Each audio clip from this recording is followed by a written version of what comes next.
It's Holden. Nick uncovers the shocking truth behind Noah's brutal attack. Nick Newman's heart pounded as he stood firm in the dimly lit office, the fluttering fluorescent light above casting erratic murk on the walls, murk that sounded to mock the chaos that had overhauled his life in the last 24 hours. He'd been chasing vestments of a story that refused to make sense, following whispers and half-trueness like breadcrumbs through the dark corridors of Genoa City, and yet nothing had prepared him for the disclosure that now sat in front of him, heavier than the weight of guilt or fear. Holden. The name alone carried a resonance that tensed his casket and made every whimwams in his body joggle with an admixture of horror and relief. The brutal attack on Noah had been the catalyst for weeks of insomniac nights, frantic phone calls, and endless examinations, and Nick had cleaved to the stopgap that despite the substantiation pointing in 1,000 different directions, there was an explanation, a mortal reason behind the violence that had left his family bombarded and slightly conscious. But as he erected together the fractions of surveillance footage, the disagreeing testaments from Cain, Sharon, and indeed Victoria, and the rumored admissions from those who dared not speak openly, the picture came horrifyingly clear. Holden had orchestrated the attack. Every cruel, advised step, from the original lure to the final moment of Noah lying helpless in that alley, bore Holden's hand. A scrupulous, cold, nearly surgical perfection that spoke of a man who had learned long ago that fear could be weaponized with intimidating effectiveness. Nick's mind contended, recalling the subtle anomalies, the inexplainable gaps in Holden's timeline, the way he dissolved at pivotal moments, always just out of reach whenever someone demanded him to be responsible. And now, with this verity eventually surfacing, Nick felt the disagreeing swell of feelings, rage, unbelief, and an inviting sense of responsibility for not seeing it sooner. He allowed. Of Noah's pale face, bruised and swollen, yet recalcitrant, a stark memorial of innocence caught in the crossfire of adult vendettas, of alliances and backstabbings that ran deeper than the Newman family had ever dared admit. He flashed back the moment Holden had reappeared in Genoa City, a phantom from a once Nick had tried to bury, the man who had formerly been a friend, a family in arms in the fight against Newman Enterprises' adversaries, now revealed to be a bloodsucker hiding behind the veneer of fidelity and charm. Every discussion Nick had had with him now felt alloyed, every participated smile and strategic alliance a mockery of the trust he'd placed in the man. The phone on the office buzzed, breaking the narcotic curl of study, and Nick snared it up, his hand pulsing slightly. It was Noah, weak but lucid, his voice shaking with an admixture of wrathfulness and fear, asking if Nick had eventually figured it out. The words were nearly gratuitous, the verity was inarguable, written in the bruises on his face and the haunted look in his eyes, but Nick jounced anyway, nearly bruiting, "Yes, I know." It was Holden. A part of him stressed that saying it audibly would make it real, that vocalizing the verity would cement a fracture in their lives that might no way heal. But there was no escaping reality, no turning back the timepiece to a time when Holden was a trusted figure, a man who had stood by them through innumerous commercial battles and particular heads. Now, the man's true colors had bled through, exposing the darkest corners of ambition and vengeance, a tableau of violence that Nick knew would ripple through the megacity, touching everyone connected to them, from Victor's calculating aspect to Sharon's motherly protectiveness, from Abby's fiery instinct to Phyllis' opportunistic colluding. Nick's mind reeled as he considered their coming way, the delicate balance of exposing Holden while shielding Noah from father trauma, navigating the unfaithful waters of law enforcement, media scrutiny, and the implacable aspect of Genoa City's gossip shop. Every decision carried weight, every action an implicit spark for further chaos. As he leaned back, running a hand through his hair, the office suddenly felt lower, the walls closing in as the graveness of treason sank deeper. Holden's face flashed in his mind, trim and unashamed, the cruel twist of a boo that Nick could nearly see in the dark corners of his memory. How had they been so eyeless? How had the Newman family, seasoned and battle-hardened through decades of commercial and particular warfare, been caught so off guard by the very person they had formerly called an supporter? Nick's wrathfulness began to burn hotter, mingled with a cold wave, calculating clarity. Holden had undervalued them, undervalued the bond that ran through the Newmans, the implied law that had carried them through loss, deception, and heartache. But Nick knew the man had made a fatal misapprehension. And as he rose from his president, Pacing the length of the room, every step reverberating with determination, he formulated a plan, not one born from vengeance alone, but from the need to cover, to reclaim, and to ensure that Holden would answer for his crimes, in a way that no quantum of charm or manipulation could ever escape. Outdoors, the megacity lights flitted, indifferent to the storm brewing within these walls, the life and death drama of the Newman family playing out against a background of indifferent civic noise. But outside, there was purpose, a singular drive that couldn't be ignored: justice. Nick would defy Holden, and in doing so, he'd not only retaliate the attack on Noah but also reclaim a semblance of the moral order that had been shattered by the man's advised atrocity. As he reached for his phone to call Victor, to bring in abettors and map their coming moves, the words of his father echoed in his mind, assignments about strength, alert, and the necessary consequences of undervaluing the Newmans. Nick's jaw tensed. He felt the familiar rush of adrenaline that came when the stakes were life-altering, the moment where opinions were unrecoverable and every choice sculpted a path through the murky geography of treason. And in that moment, with his heart still contending and his mind sharp with strategy, he knew one thing with absolute certainty: Holden may have struck first, but Nick would ensure the final move belonged to the Newman family, and when it did, Holden would face not just the law, but the full force of those he'd tried to deceive. The air in the office sounded charged, nearly electric, as if it understood the magnitude of what was about to unfold. Every object, the office, the scattered papers, the framed family prints on the wall, came a silent substantiation to the reckoning that was coming. Nick broke, taking a deep breath, letting the graveness of the moment settle into his bones, before telephoning the number that would initiate the coming chapter in this unfolding drama. The phone chimed, each tone stressing the pressure, until Victor's familiar voice answered, steady, commanding, ready to map. And as Nick reported the exposures, the story of treason, brutality, and Holden's shocking unity of Noah's attack, he felt a strange calm settle over him. The storm was far from over, but for the first time in days, Nick felt the power shift back into their hands, the pieces aligning to ensure that justice would not just be a stopgap, but an ineluctability. Outdoors, the night continued indifferent, but outside, in the heart of the Newman conglomerate, a new plan was taking shape, a plan forged in shock, fueled by wrathfulness, and driven by the imperturbable resoluteness of a family that had survived more storms than any single man could supplicate. And nearly, long hauls down, Holden remained ignorant of the reckoning that was formally in stir, the net sluggishly tensing, the chessboard set, and the first move of Nick's counterpunch ready to change the game ever.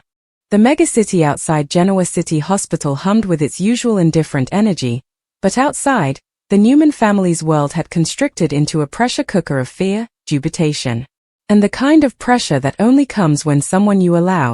knew has shown their true, dangerous face, and Nick could feel it pressing against every wimwams as he returned to Noah's sanitarium room. The sterile smell of antiseptic mixing with the faint scent of adrenaline and moping fear that clung to him like an alternate skin.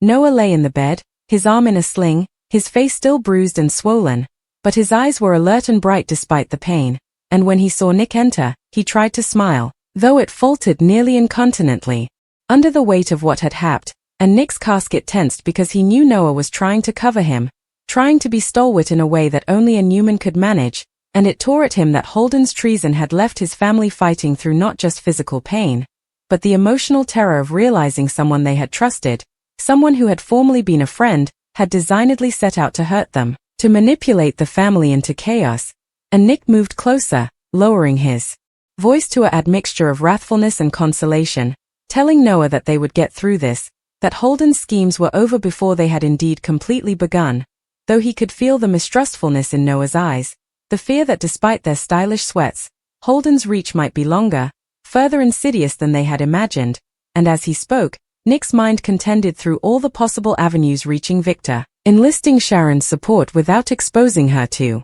peril, making sure Kane didn't accidentally tip off Holden with any misstep in communication, and considering the media attention that might inescapably follow once the story of the attack went public, because in Genoa City, secrets no way stayed buried, and the impacts of Holden's treason would ripple far beyond the Newman family, touching musketeers, associates, and indeed adversaries who had been still observing the family's internal drama like harpies circling prey, staying for the right moment to strike. and as Nick gently acclimated the mask over Noah, he could feel the weight of responsibility pressing down on him, the familiar, suffocating sense that as a Newman, he carried not just his own life, but the safety and character of the family on his shoulders, and could not, fail, because Holden's atrocity demanded a response that was nippy, decisive, and unyielding, a counterattack that would demonstrate to everyone, including Holden himself, that the Newmans weren't a family to be toyed with, manipulated, or undervalued, and as Nick stood there, he could hear the faint tapping of steps approaching from the hallway, the familiar meter of Sharon's presence, and he turned just in time to see her enter, her face a admixture of concern, fear, and the fierce protectiveness that had defined her for times, and as she stepped closer, her eyes darted from Noah to Nick, and she incontinently asked, "Nick, you set up out, didn't you?" And Nick jounced formally, grimly, and Sharon's hands gripped slightly at her sides, her usual countenance giving way to the raw, emotional response of someone who had been through enough trauma to face peril when it goggled them in the face, and Nick explained as snappily as he could without inviting Noah, the details of Holden's involvement, the careful unity, the subtle manipulations that had led to the attack, and as Sharon heeded, her expression hardened, her mind formally calculating the stylish way to cover Noah, to shield him from further detriment while still contributing to the family's response, and Nick knew her instinct would be to fight, to take immediate action, but he also knew he'd to temper that with strategy, because Holden was dangerous in ways that weren't just physical, but cerebral, suitable to anticipate responses, to exploit indeed the lowest weakness, and every step taken without perfection risked giving him the upper hand, a fact that counted heavily on both of them as they changed a look that carried the implied understanding that their coming moves had to be indefectible. And yet, indeed as they planned, the door opened again, this time revealing Victor Newman himself, the primogenitor whose presence carried both comfort and the necessary pressure of anticipation, and his eyes swept the room, taking in Noah's injuries, the pressure in Nick and Sharon's posture, and the way the room sounded to hold its breath as he spoke, his voice low but commanding, reminding everyone that while the family could feel vulnerable, the strength and heritage of the Newman conglomerate wasn't to be undervalued, and as Victor heeded to the story, his jaw tensed, the flicker of wrathfulness crossing his eyes before he masked it with the calm, strategic address that had allowed him to survive numerous battles, commercial, particular, and now, it sounded felonious, and he began issuing instructions, detailing connections, security measures, and contingency plans with the perfection of a general preparing for a siege, and as he spoke, Nick and Sharon felt a sense of grim consolation, because Victor's involvement meant that Holden was no longer facing just 2 or 3 family members, but the combined intellect, coffers, and ruthless determination of the Newmans, and the air in the room sounded charged with purpose, the atmosphere shifting from fear to focused determination, the kind that could only come when a family that had been pushed to the edge decided not simply to survive, but to strike back. And as the meeting wound down, Nick dallied, his studies returning to Holden, to the man who had formerly been a trusted supporter, now revealed as a bloodsucker cloaked in familiarity and dishonesty, and he realized that the coming battle would not only be about justice, but about reclaiming the moral ground that Holden had so audaciously tried to steal, a recovery that needed tolerance, cunning, and overall, an unwavering belief that the Newmans could ride indeed this storm, no matter how tete-a-tete it cut, no matter how deep the treason, because if there was one verity that ran through the history of their family, it was that adversity didn't destroy them, it revealed who they truly were, and in that disclosure lay the power to exact not just vengeance, but exculpation, and as Nick left the sanitarium room, the night outdoors now completely descended, lights glistering across the cityscape like distant stars in a harsh civic sky, he felt the weight of the coming battle settle in his casket. And yet, alongside it, a strange exhilaration, the kind that comes when you eventually understand the compass of the challenge ahead and know, without a mistrustfulness, that you have the means, the abettors, and the determination to see it through to the end, and nearly, long hauls down, Holden remained ignorant that the pieces were moving against him, that every secret he'd reckoned on to manipulate and harm the Newman family was unraveling, and that soon, veritably soon, the reckoning would arrive, impregnable, unyielding, and hugely necessary, because when the Newmans decided to act, the consequences were no way small, no way subtle, and always, inescapably, total, And as Nick walked back into his auto, the megacity lights reflecting in the windshield like shards of broken pledges, he made a silent oath, a pledge to Noah, to his family, and to himself, that Holden would answer not just for the physical attack, but for every taradiddle, every manipulation, every moment of false trust, and that when it was over, the Newman family would crop not just complete, but triumphant, their consanity and strength a testament to the fact that no treason, no matter how shocking or particular, could ever break them, because the heritage of the Newmans was erected on luck or circumstance, but on adaptability, intelligence, and the imperturbable belief that justice, in their hands, would always find a way. And as Nick started the machine, the hum of the auto mingling with the distant megacity noises, he felt the pressure shift, not dwindle, but edge, solidify into focus, the path ahead fraught with peril, battle, and the high stakes of mortal emotion, but also ripe with the certainty that Holden's period of deception was coming to an end, and that the story of treason and disclosure that had begun with Noah's brutal attack was only the opening chapter of a reckoning that would leave no room for mercy, no space for error, and no mistrustfulness that the Newman family, however tested as no way ahead, would stand as the final judges of justice in a megacity that thrived on conspiracy, power, and the ever-present shadow of reproach. Nick's mind contended as he drove through the thoroughfares of Genoa City, the night air thick with the faint scent of downtime bank and megacity exhaust, each streetlight casting transitory murk across the dashboard as if marking the hours until the battle that was ineluctable, and with every turn of the wheel, his studies bounced between strategy and emotion, recalling the innumerous nights spent in the Newman boardroom, in the halls of the manse, in quiet exchanges with Noah and Sharon, the trust and domestic fidelity that had defined them, and now all of it sounded alloyed, yet galvanized, because treason of this magnitude didn't just wound, it demanded response, and Nick knew that Holden, in his arrogance, had undervalued the perfection with which the Newmans could strike back, the ruthless combination of intellect, coffers, and emotional fire that ran like a current through their birth, and he pictured Holden's trim, tone-assured expression, the same bone that had visited his studies ever since the sanitarium room disclosure, a man who had walked through life believing he was untouchable,